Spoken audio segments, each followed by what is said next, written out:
Greetings out there in YouTube land. This is Morris, man, and as always, I thank you guys for coming to my channel. And today I'm going to do a type of video where I could entitle this, I'm glad someone posted this to save me a lot of time and a lot of money. Because like I mentioned in my previous video that I posted today, I'm in the process, well actually I've already completed a project for a friend of mine who was in the music business, and now his son has just got a record contract. And I contributed 4 tunes to the CD, but 2 are going to be released on the CD, and they might use the other 2 for a future CD. But I went through the process of kind of re-gearing up, meaning that for years I kind of took a break or went semi-retirement on the writing and just concentrated on the performing and things of that nature. So when I was asked to produce some of these tracks, I had to put in some, I guess, time and research to buy the appropriate equipment and musical instruments for this project. So I went through literally thousands of dollars worth of sound modules, drum machines, because I'm trying to find that right sound for me. Because you don't know until sometime you get it home and work with it and say, this is not going to work with what I'm trying to do. So I bought a lot of sound modules, and I turned around and either sent them back or I resold them because they were not, again, what I was looking for as far as trying to capture what I'm trying to do musically. So out of all the sound modules that I ran across Audition, I even went back and bought some old sound modules that I had prior.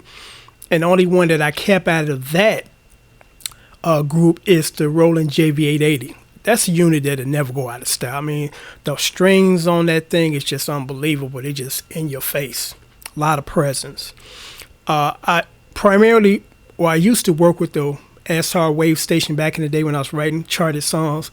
And now I bought another one. It's like, no, it's just not going to work for what I'm trying to do now. I mean, it was good back then, but it doesn't work now. But long story short, if you're looking for a sound module to capture the kind of stuff that you hear on the radio today, I strongly recommend this one because, like I said, I've auditioned quite a few sound modules in the last 12 months. Nothing comes close to the Proteus 2000. This thing is just unbelievable if you're trying to do some funky R&B kind of grooves or old school neo-soul, as they call it now, which is just R&B, old school R&B. This is definitely the unit. What makes this unit so powerful is this, because my setup initially was I got 4 rack mounts. I'm running the JV880, MIDI'd into another module, MIDI'd into another, MIDI'd into another. So I'm pulling 4 different sounds from a different sound source. And that could be sometimes a handful, and then you got some other stuff going on that's kind of, I guess, you don't want going on. So what makes the Proteus 2000 so unique is the world's first 128 voice or polyphony module. And you ask what polyphony is. And I'm not a technical person. The only thing I can tell you this, the more polyphonies, the better your sound is. Because when you're doing multi-timbre stuff, meaning that you're pulling multiple sounds out of one unit at the same time in the sequence, it pulls a lot of, I don't really know what word to use. I want to say power, but sound. So the more sounds you use, the thinner all the sounds become. So it sounds like crap at the end. But if you got 128 voice polyphony, you can do 8 tracks easy, and they sound full like they're coming out of an individual sound module as opposed to one. And what's also cool about this is this, and I'm surprised, and I hope whoever came up with this got an award, because I mean, it's like all these years the sound module's been out on the market and nobody kind of figured out this one except for the Roland JV880, which was manufactured at least 16 years ago. And they were close. They had something that was very similar to what I'm about to tell you about as far as the feature. It had a button that you can push, and it would give you the sound of the particular patch that you call up in single notes. If you hit it once, it hit one note, then if you hit another, hit a different note. So it did like 5 or 6 notes to kind of give you an idea of the sound. But the Proteus 2000 took it to another level. They give you what's called an audition button. So when you're looking at a patch or you dial up the patch and you hit the audition button, there's like a little sequence in there showing you how it sounds when you're playing it. That alone would sell a lot of people on this unit to say, hey, I'm buying this because I like what I hear in this audition thing. And these are really cool audition sequences. They're not that generic jazz fusion thing. And it's like jazz fusion guys don't use this. So why, and rock songs, I'm like, why these types of songs are in these modules that are geared for other people to do different style of music? I don't know. I mean, it's like you would have thought some of the marketing people say, you know what, we got to get some brothers in here that's doing some R&B and hire them and put some of this groove in these tracks instead of these Juilliard, graduates that have a degree in music and do orchestra and scores and stuff. It's like the stuff they do really don't kind of capture what the people that are buying this unit are doing. So Proteus, it's like, hey, we get it. We're going to go hire some guys that's going to program some serious R&B grooves in these auditions because this is the group of people that we're trying to market to. So, just on that alone, this feature is worth the money because the thing is now they're literally giving these away. I mean, I got mine for like $100. There's the 1000, which is the scaled down version, the 64 voice polyphony. It's like I got mine for $75 to give it to my daughter. But this thing is just unbelievable when you want to do just one module. Because, again, I'm used to using like 4 to 5 modules when I do my recordings. Now I only have to use this. I can pull up the piano and sound, and this just sounds good. I pull up the bass sound. And then each patch, you can adjust the sound as far as I want my bass up. I want it down. I want my strings panned to the left. I want them panned to the right. So you can get the exact mix within the unit as opposed to running several modules through a mixer and then you making your adjustment on the mixing board. You can do all this here.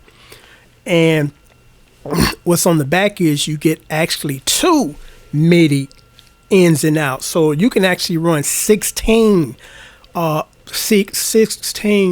patch sequences out of this thing, but I'm only using 8, and 8 is enough for me. I don't want to do this super layer thing, got too much going on, but you can actually get away with 6 or 7 sound patches, in a song, because you don't want it too crowded. But I can get 16 out of here, which that's more than enough for me. But 18 is good. I mean, 8 is good for me. But I just want to, just kind of, do a review on this, or should I say just my thoughts. This thing is unbelievable if you're trying to do R&B and R&B and old school type of stuff. It got some real nice Fender Rhodes in there. It has some great acoustic piano because acoustic piano is the hardest instrument to sample. The majority of the sound modules that have piano sounds in them or acoustic piano sound or grand piano sounds, they're okay. Some of them are really bad, but some of them are just okay. But this one here, it sounds great. It's probably the best sounding acoustic piano I've heard out of every module I ever worked with or ever heard. Because the JV880 got some decent electric pianos. The acoustic piano is not to my liking. I mean, it's I just don't like it. It doesn't sound that good to me. But this thing here, it kills the JV880 as far as the piano patch. But everything that you would probably need to compose a song is in here. You got your pianos, you got your bass sounds, you got your guitar sounds, which I don't use the guitar sounds. They hard to emulate on keyboard. Just use guitar. But string sounds are great in here. I guess world sounds, sounds from the Orient and sounds all around the world. There's some of that going on in here. So anything that you can think of is in here because when Dr. Dre was doing a lot of his productions in the late 80s, 90s, and DJ Quick, there was this sound in LV. There was this sound that everybody in R. County even used it. This sound that everybody was trying to find, and this unit is called the LV Worm, and it kind of sounds like a worm. I mean, it's kind of hard to say that, but the Ohio Players did a song called Funky Worm, and they used a synthesizer to kind of capture what a worm would sound like, I guess, and it's similar to that in here because everybody, had been using that particular sound patch in their slow tracks. So I'm going to sign off now, but all I'm just going to say is they literally giving these away on eBay, Guitar Center's website. You definitely want to grab one if you're looking to try to capture the stuff that you hear off the radio. Because, again, you got to go through that trial and error and spending a lot of money to find your sound.